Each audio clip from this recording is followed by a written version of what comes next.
Hello, yes, my name is Gerard from Rethink Rich.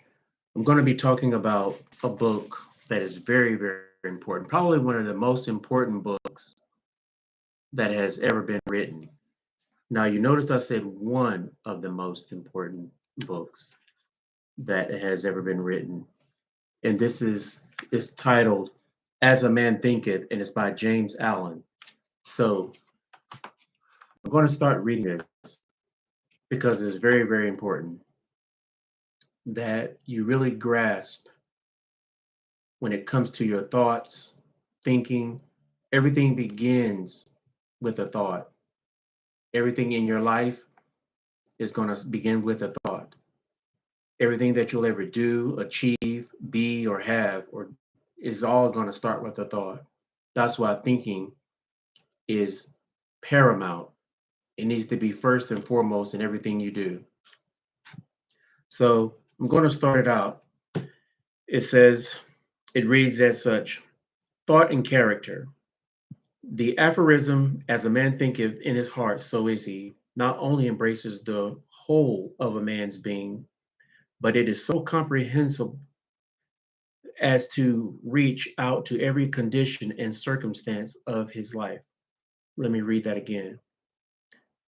As a man thinketh in his heart, so is he, not only embraces the whole of a man's being, but is so comprehensive as to reach out to every condition and circumstance of his life. So basically, that said is basically saying that every thought you think is basically tied to every condition and circumstance in your life. A man is literally what he thinks, his character being the complete sum of all his thoughts. So, whatever you are right now, however you act or react to certain things, how you relate to people, deal with people, is all based off of your thinking. As the plant springs from and could not be without the seed, so every act of a man springs from the hidden seeds of thought and could not have appeared without them. This applies equally to those acts called spontaneous and unpremeditated as to those which are deliberately executed. Act is the blossom of thought, and joy and suffering are its fruits. Thus does a man garner in the sweet and bitter fruitage of his own husbandry. Thought in the mind hath made us what we are. By thought we by thought was wrought and built. If a man's mind have evil thoughts, pain comes on him as comes the will the ox behind. Impurity of thought, joy follows him, as his own shadow sure, if one endure. Man is a growth by law and not a creation by artifice. And cause and effect is an absolute and undeviating in the hidden realm of thought, as in the world of visible and material things. A noble and godlike character is not a thing of favor or chance, but is in the natural result of continued effort in right thinking, the effect of long cherished association with godlike thoughts. An ignoble and bestial character, by the same process, is the result of the continued harboring of groveling thoughts. Man is made or unmade by himself. In the armory of thought, he forges the weapons by which he destroys himself. He also fashions the tools with which he builds for himself heavenly mansions of joy and strength and peace. By the right choice and true application of thought, man ascends to the divine perfection. By the abuse and wrong application of thought, he descends below the level of the beast. Between those two extremes are all the grades of character, and man is their maker and master. So man is the maker and the master of their own thought. If you have a bad thought, you basically have the power within you to change that thought. The power doesn't rest or reside in anyone or anything else. You have that power.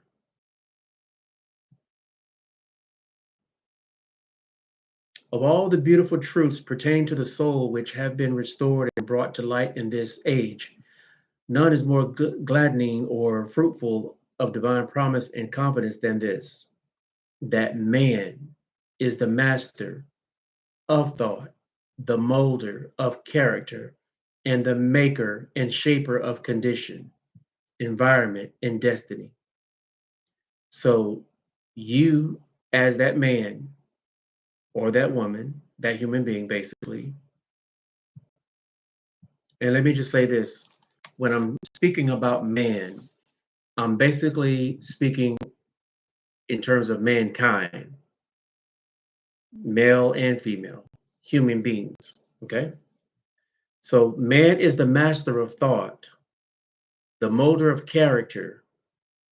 Now, the molder of character, let's talk about that for a minute. Well, no, let's go back to master of thought. If man is the master of thought, then that means that you can really not think anything that you don't want to think. See, that's where you have to really know who you are. Excuse me, you have to know who you are and the power that rests or resides in you.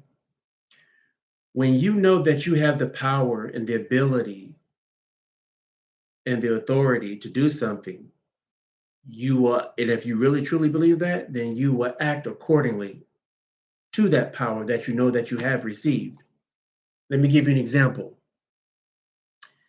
If you are, if you know you have the power and authority to arrest someone because you have a badge and a gun, you will be more apt to do that because of the authority that has been invested in you as a police officer.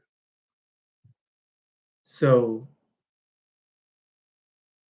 if you don't have that sort of authority and it wasn't designated to you,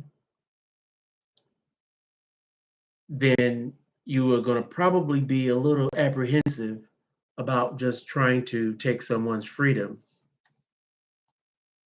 which, by the way, is very, very precious. We're thankful for all of our first responders, police, firefighters, um, EMTs, paramedics, um, everyone who puts their life on the line every day, not only for themselves, but also for everyone. You know, I'm going to take a sidebar here for a minute. With all the things that are going on in the world, even with all the corruption and abuse that we see among some first responders, you know, you still have to give them credit for just showing up to work because they have a tough job. And of course, we hear this all the time. But there's only a handful of people out there who really even want to do the job because you work long hours, little pay, and little recognition, and definitely little appreciation. I know that firsthand because of my capacity that I work in and have worked in the past. So I'm not talking about something that I have heard, I'm talking about something that I have experienced and know firsthand. So, but at least these people show up to work every day and they put their lives on the line for you.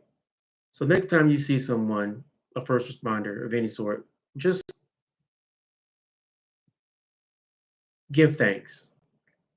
Let them know how much you do appreciate them. Because that's one of the most important things in the world that I think we as human beings lack from other human beings is appreciation and sincere, true appreciation.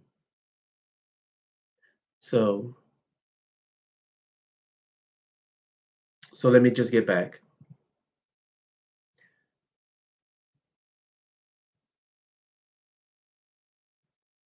Man is the master of thought, the molder of character. See, you mold your own character. Well, how do you mold your own character? Based off of what you do. Everything that you do is part of your character. It molds you into who you are. Whenever you have the opportunity to do something good and you decide to do something bad, you're molding your character. Whenever you are doing something bad and you don't try to do something good because you chose to do something bad, you're still molding your character. So basically, your continued actions are molding your character. And here's something else to think about. Now, whenever you are molding something, it's a continued process.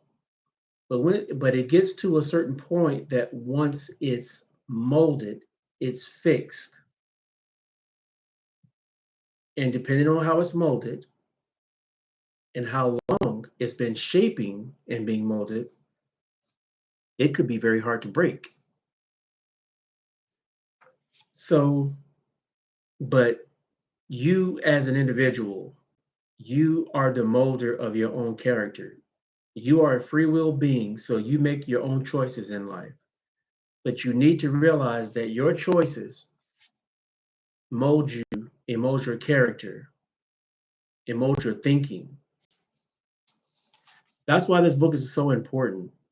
Very, very, very important. Thinking is so important. But not only thinking, but also the actions that you take behind that thinking is very important too. It's huge, tremendous even. So, but let me move on. So, as a being of power, intelligence, and love, and the Lord of his own thoughts, man holds the key to every situation and contains within himself that transforming and regenerative agency by which he may make himself what he wills. Man is always the master, even in his weaker and most abandoned state. Man is always the master, even in his weaker and most abandoned state. Let me read that one more time. Man is always the master in his weakened and in his most abandoned state. You need to get that in your mind and in your heart, in your spirit. But in his weakness and degradation, he is the foolish master who misgoverns his household. When he begins to reflect upon his condition and to search diligently for the law upon which his being is established, he then becomes the wise master. Let me read that again. When he begins to reflect upon his own condition, meaning when you start thinking about the things that you have done in the past and how you can make things better for yourself, then you become a wise master. Because when you start, a lot of times people, including myself, you know, you start thinking about things. You may even reflect about some things, but you don't really, well, some people don't even do that. Most people, arguably, they live off of autopilot. They live without any um, knowledge or understanding in what they're doing. They live with they just kind of just do things without any consequence in their mind. But everything has a price. And that's something to take and remember. You might even want to write that down. Everything has a price. And may I add with that, only you can decide whether or not it's worth paying or should pay it. And I'll leave that at that. So let me move on. So, I'm going to read this part again because it's very important. Man is always the master. That key word there is always. Man is always the master, no matter what situation you're in, whether you're in a weaker situation, in your most abandoned state, you still have the power and authority within you to be in control and to govern yourself accordingly in all your actions and thoughts and deeds. But in his weakness and degradation, he is the foolish master who misgoverns his household. When he begins to reflect upon his condition and to search diligently for the law upon which is established, he then becomes the wise master, directing his energies with intelligence and fashioning his thoughts through fruitful issues. Such is the conscious master, and man can only thus become by discovering within himself the laws of thought, which discovery is totally a matter of application, self-analysis, and experience. So let me read that last part again. Such is the conscious master, and man can only thus become by discovering within himself. You can only become by discovering within yourself the laws of thought, which discovery is totally a matter of application, self analysis, and experience. So, in other words, how do you enact self discovery? Well, you enact it or you activate it by application, self analysis, and experience. Take those three things for you to discover who you are, what you are, and where you need to be. And that could take a long period of time. There is no time limit on that. But you need to start today in your analysis of yourself, taking self analysis, looking within yourself, discover within yourself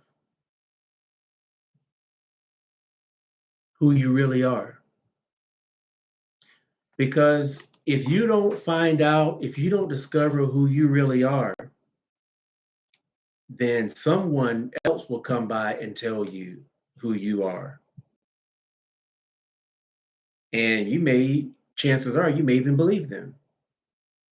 But you need to know for yourself who you are at your core. You as an individual, very, very important. So let me continue. Only by much searching and mining are gold and diamonds obtained, and man can find every truth connected with his being. Let me read that again.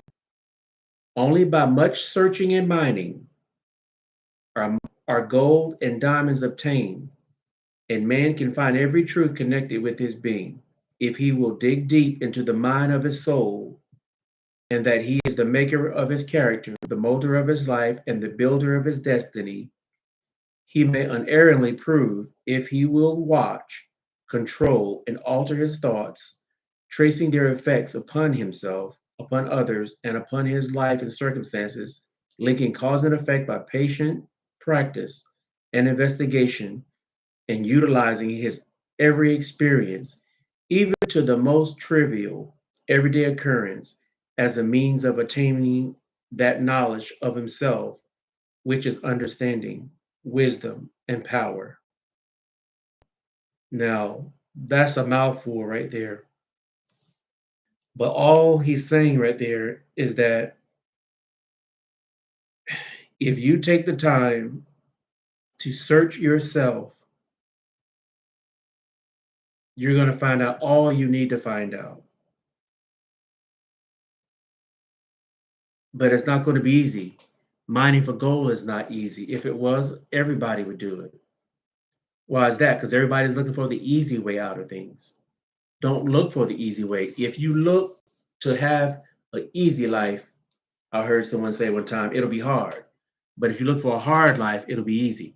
Well, how could a hard life be easy? Because you're doing the things up front that is molding you and is preparing you, kind of like as a roller coaster. As a roller coaster is going up, it's up under a tremendous amount of stress, resistance, as it's climbing the hill. It takes a lot of extra effort and power and thrust to climb this roller coaster. But once it gets to the top, it can coast down. Why? Because it already overcame the challenges of climbing up and thrusting to the top of the hill. So for you to get to the top of your hill, you're going to have to be challenged. You're going to have to overcome obstacles. There is no free lunch. There is no free cheese, except in the mousetrap. You may have heard that saying, you may not have, but it's true. The only free cheese is in the mousetrap. You got to go through something to get something. And you don't want something to come easy anyway, because if it comes easy to you, it holds no value for you. That's the problem right now with people. They don't value much because they didn't take them enough for them to go through to get what they have. And not only that, whenever you go through something, you go through a process to achieve something. You appreciate it more, like I said, you value it more. And not only that, but you gain valuable tools along with that.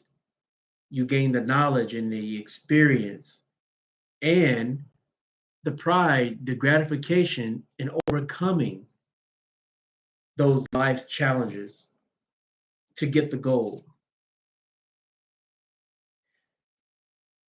Your goal in life right now, your number one goal right now in life is to discover why you're here. Because if you never discover who you are and why you're here, you could actually be going in a different direction than what you're supposed to. You could be living a life that's not authentic to who you really are. The average person doesn't even think about who they really are. All they're thinking about is the daily grind, paying their bills, figuring out how to get some food, taking care of their basic needs for that day or for that week. But there's more to life than just meat and drink. Not only that, you're not only here for you, you're here for the sake of others also. God did not place all these people on this planet just for you. There are other people that are waiting for you, believe it or not, to develop yourself. They're waiting for you to become the person that you are supposed to be so you could help them get to the person they need to be.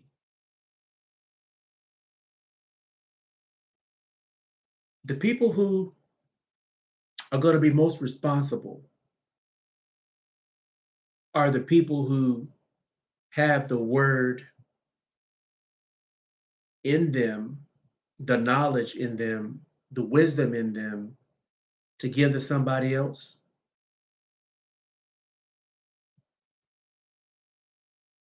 That's something that you need to remember. If you have anything of value and you know you have something of value to give to other people and you withhold that, you're going to be held accountable for that. Not only that, you will have to live with that for for all your days. Now there are certain people who know that they have a message in them. Like me, I know I have a message in me because every time I open my mouth, I have something to say. Now, not just something, but it's substance also, something of value. And I speak it with passion and authority and sincerity. And so I know that it comes straight from God.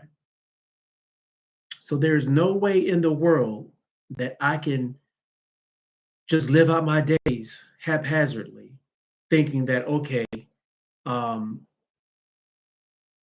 it's just all about me. I'm just trying to figure out what I need to do. I know that the message that's been implanted in me is larger than me. So right now, what I'm doing is I am preparing myself because I heard another quote one time says it's better to be prepared for an opportunity and not have one than to have an opportunity and not be prepared. So I'm preparing myself for my opportunity because it will come. So let me move on. But see, all this that I'm talking about is all about thinking. It's all about character. It's all about making things happen in your life and making others around you better by living your example. One of the best ways that you can change a person is change yourself. You live by example. Be the change you want to see in the world. Why? Because you can't control other people anyway. There's a quote that says, if it's to be, it's up to me. Since you can't control anyone else and you shouldn't try anyway, one thing you need to do is you need to control yourself, control your actions, control your thoughts, control your deeds, control your words. Everything you do, you need to always be in control. You know, one thing that probably gets people in more trouble than anything in this world, I personally think is linked back to one thing: self-discipline. If you can maintain self-discipline, aka self-control, there's a lot of things you won't do. Mainly, you won't think the wrong thoughts, which is what we're talking about here in this book. Because if you don't think the wrong thoughts, you won't do the wrong deeds. Let me say that again. If you don't think the wrong thoughts, you won't do the wrong deeds because everything originates with a thought.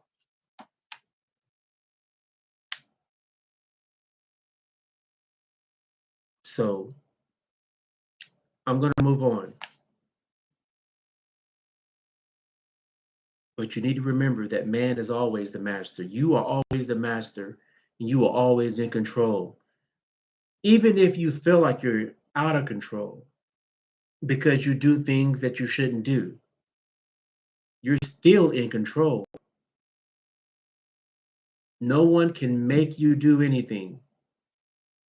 Even in your weakest state, where you feel like you have to indulge in this bad habit, whatever it is, you're still the master. And you need to remember that. Many times I think we need to be reminded of things that we already know. When you feel like you're powerless, you are. You are powerless.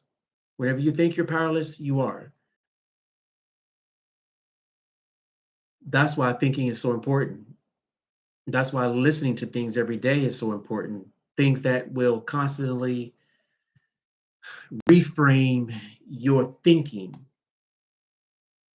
reprogram your thinking, refine your thinking. Because every day you're being programmed by something or someone.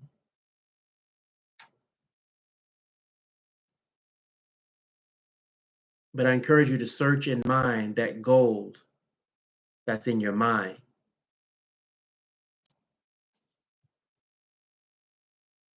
So let me move on. Only by much searching and mining are gold and diamonds obtained, and man can find every truth connected with his being. If he will dig deep into the mind of his soul, and that he is the maker of his character, the molder of his life, and the builder of his destiny, he may unerringly prove, if he will watch, control, and alter his thoughts. You got to watch, control, and alter your thoughts, tracing their effects, where they come from, find out where they come from, upon himself, upon others, and upon his life and circumstances, linking cause and effect. Find out, hey, why do I have this effect? What caused it? Everything has an effect. Everything has a result. Essentially, is what I'm saying. Linking cause and effect by patient practice and investigation. You're gonna have to be patient when you're trying to link things that has went on in your life. You can't just automatically just muster up something, conjure up something. No, patient practice and investigating exactly what's going on in your history, in your life, and utilizing every experience, every experience, even to the most trivial, everyday occurrence, every single thing that happens on a daily basis. Take inventory on what happens to you during the course of a day, what you think about, what you don't think about, what you should be thinking about, and what do you do with the thoughts that you think about that you shouldn't be thinking about. And you would think, those are those trivial things that he's talking about. Yeah, you might think that that's so trivial. I mean, how can I think about what I'm thinking about? Well, simply just become self-aware, become more self-aware. To become more self-aware, you need to think about what you're thinking about. Every single thing.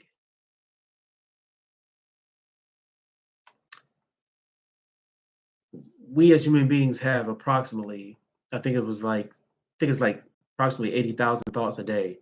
And there was somewhere else that I heard a speaker say, on average, in a 24-hour period, we have 650,000 thoughts a day. Now that's conscious and unconscious thoughts. So, um, but I'm saying all that to say you have control over your conscious thoughts while you are asleep. So, but let me move on. So, utilizing his every experience, even to the most trivial everyday occurrence, as a means of obtaining that knowledge of himself, which is understanding, wisdom, and power. In this direction, as in no other, is the law absolute, that he that seeketh findeth, and to him that knocketh it shall be opened. For only by patience, practice, and ceaseless importunity can a man enter the door of the temple of knowledge. So you got to have patience. You got to have practice with everything you do. Even just thinking. Don't just automatically just try to just think about something and if you try to shut off your thinking and it doesn't happen, let me give you an example. If you're trying to not to think about something that you know you shouldn't be thinking about, have patience with yourself. Remember, everything is a process. Even if it keeps coming back up and you keep trying to uh, turn your attention towards something else, don't get discouraged, thinking that, oh, wow, I keep trying not to think about this. And the more I don't think about it, the more that it keeps coming back. Just be patient with yourself. Everything is a process. You are still under construction as a human being. People say all the time, oh, we're not perfect. Yes, I understand all that. We know that. But are you even trying to be? Most people are not even trying to be perfect. Well, I am trying to be perfect. I'm trying to become a better person because I want my part of the world to be better. And the way that my part of the world can become better is when I become better. And I will not be able to change the entire world, but I don't need to. I need to focus on what I can control and change my part of the world. And when I change my part of the world based off of how I change myself and develop myself and grow myself, somebody's going to see that somewhere and it's going to make them want to become a better person. Everybody who see and observe things don't necessarily want to emulate that. But there's a certain segment of society that actually wants to become better people. They don't necessarily want all the money in the world, all the accolades and all the attention.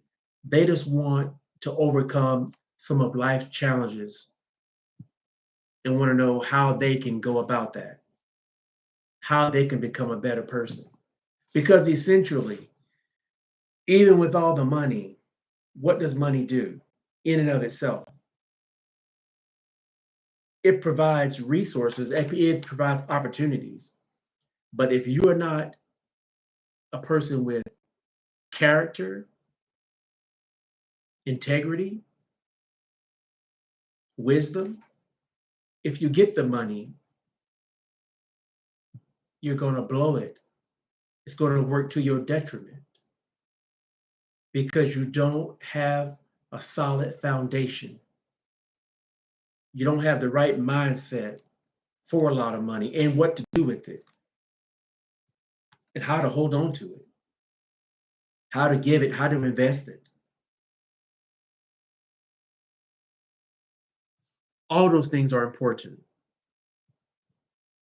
That's why we need to rethink rich, which is what my channel is all about.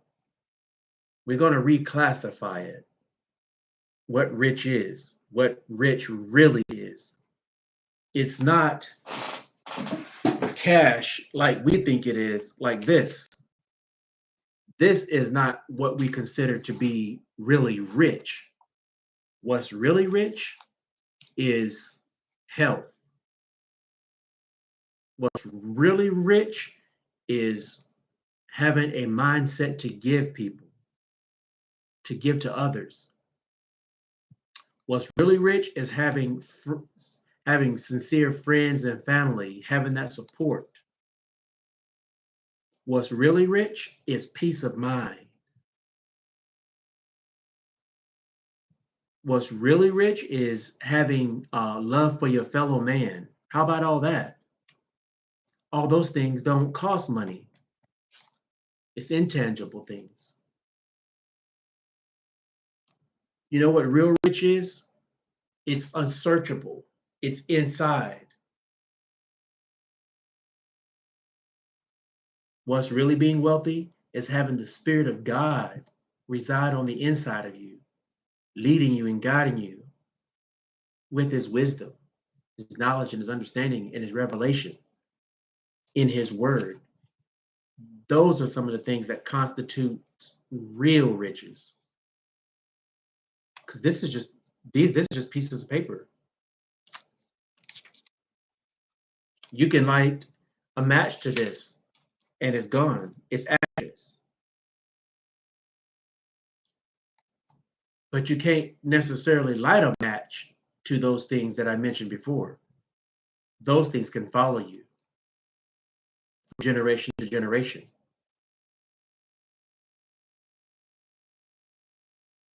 So I challenge you to rethink rich, what it is, and how it's obtained, and probably most importantly, how you can share that and become a blessing to other people. There's certain skills and talents and abilities that only you have, that only God has given you to share with the world. And it's important for you to recognize and realize who you really are so you can become the person that you need to be so you can help others. Because the whole purpose of you discovering who you are, like I said before, is to help somebody else. Everything that we do on this earth is for other people. It's not for ourselves. But we literally need each other. And we cannot live without each other. You can see that on a day-to-day basis. I don't care what you do as far as occupation, where you go. This whole economy survives because people are serving other people. And it doesn't matter what kind of hangups you have with people, what you like or don't like about somebody, they're here to serve you, and you're here to serve other people. Unless you're going to be a hermit and live on an island somewhere, you are always going to be served by people in some capacity. And while you're living, your job is to serve people in some capacity, and you will. Because the moment you cease to serve people is probably the moment that you're going to die in some point, and I would say, I was going to say figuratively, but I can probably even say that literally, because you literally can't live without serving people in some capacity, because you need this money to live. This is actual need. The way you get your food, shelter, and clothing is with this. So I challenge you again to rethink rich. My name is Gerard, and I'll see you on the next video.